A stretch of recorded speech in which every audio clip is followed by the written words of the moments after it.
ایک مرتبہ یوں ہوا کہ سلیمان علیہ السلام اپنے لشکر کے ساتھ کہیں نکل رہے تھے. یہ جو قرآن کریم کی آیت میں نے پڑھی ہے نا، اس کا ترجمہ میں سنانے جا رہا ہوں.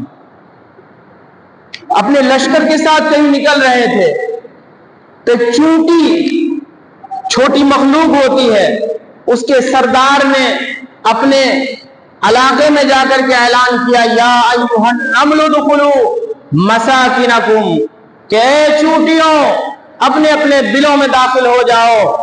سلیمان کا لشکر آ رہا ہے، ان کے پاؤں کے نیچے دبے جاؤ گے، کچلے جاؤ گے، اور ان بیچاروں کو پتہ تک نہیں چلے گا.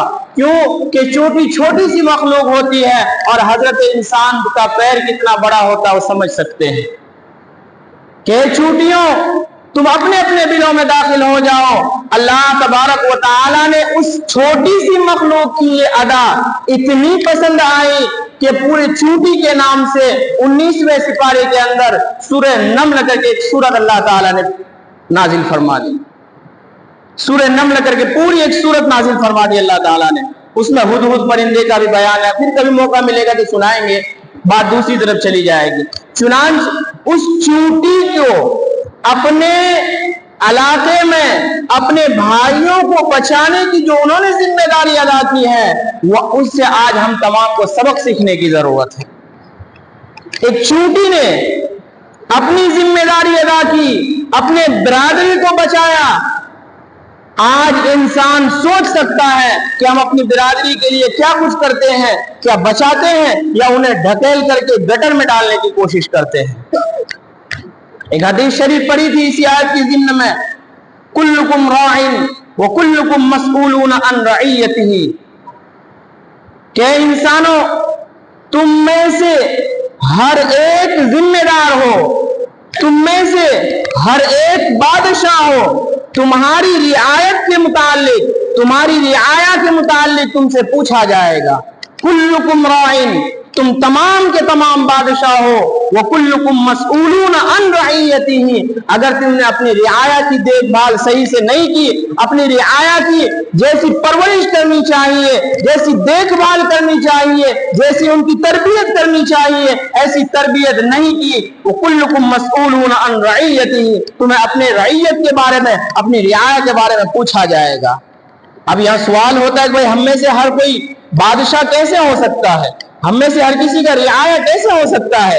ایک باپ کا رعایا ہے ان کے چھوٹے چھوٹے بچے، ایک دادا کا رعایا ہے ان کے سارے سارے پوتے، ایک ممبر کا رعایا ہے اس کا پورا وارڈ، ایک سرپنچ کا رعایا ہے اس کا پورا پنچایت، ایک مکھیا کا رعایا ہے اس کا پورا پنچایت. آپ کیا سمجھتے ہیں یہ دنیاوی باتیں ہیں؟ نہیں نہیں، یہ ساری باتیں اللہ کے رسول صلی اللہ علیہ وسلم نے مسجد نبوی کے اندر بیٹھ کر کے ہمیں یہ تعلیم دی ہے. مسجد نبوی کے اندر بیٹھ کر کے اللہ تعالیٰ کے سچے رسول صلی اللہ علیہ وسلم نے پوری دنیا کو سبق دیا ہے کہ بھائی رعایا کس طریقے سے چلانی ہے، اپنی ماتحتوں کو کس طرح سے لے کر چلنا ہے. آپ اگر سرکاری ملازم ہیں تو آپ کس طریقے سے چلیں، آپ اگر کوئی پرائیویٹ ملازم ہے تو آپ کس طریقے سے چلیں، آپ کے ماتحت اگر کچھ لوگ کام کر رہے ہیں تو آپ کو کس طریقے سے چلنا ہے.